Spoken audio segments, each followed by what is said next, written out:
Doctor Anandibai Joshi. ये बालिका आगे चलकर भारत की पहली महिला डॉक्टर बनी। इनका नाम था आनंदीबाई जोशी। आनंदी का परिवार पुराने रीति रिवाजों को मानने वाला था।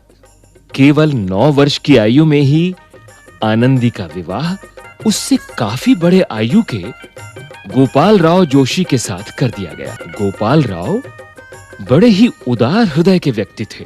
वो अक्सर आनंदी का उदास व बुझा हुआ चेहरा देखकर चिंतित रहते। गोपाल राव की सोच थी कि खुशहाल परिवार के लिए नारी का शिक्षित होना आवश्यक है। इसलिए उसी दिन से उन्होंने आनंदी को पढ़ाना शुरू कर दिया। पढ़ना, वो भी एक लड़की का, उस समय के लोगों को भला कैसे सहन होता। आस पड़ोस के लोग गोपाल राव और आनंदी पर कटाक्ष करने लगे। समाज तो आनंदी के पढ़ने के विरोध में ही था। उसके माँ बापू भी पढ़ाई के कारण आनंदी से नाराज रहने लगे। आनंदी घर पर ही पढ़ाई करने लगी। इसी दौरान आनंदी ने एक पुत्र को जन्म दिया, लेकिन 1 सप्ताह बाद ही बच्चा बीमार हो गया और सही समय पर इलाज न होने के कारण बच्चे की मृत्यु हो गई।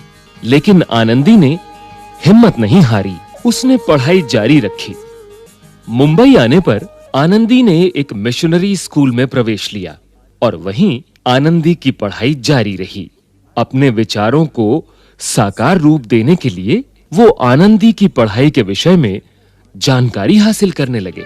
फिर गोपाल राव अपने काम में जुट गए और समाचार पत्र पत्रिकाओं में लिखने लगे। गोपाल राव के एक पत्र को ब्रिटिश मिशनरी मेरी कारपेंटर ने पढ़ा।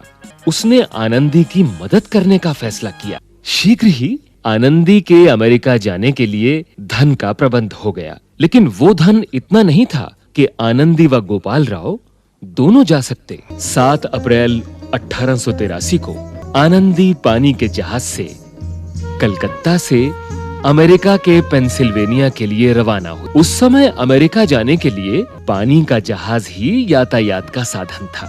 इस प्रकार वो मेडिकल की पढ़ाई के लिए अमेरिका जाने वाली पहली भारतीय महिला बनी। लेकिन अमेरिका जाकर भी आनंदी ने भारतीय संस्कृति को नहीं छोड़ा। पेंसिल्वेनिया में अत्यधिक ठंड थी। इसका उनके स्वास्थ्य पर बुरा प्रभाव पड़ा। लेकिन खराब स्वास्थ्य के बावजूद 11 मार्च 1886 को आनंदीबाई ने डॉक्टर ऑफ मेडिसिन की उपाधि प्राप्त की।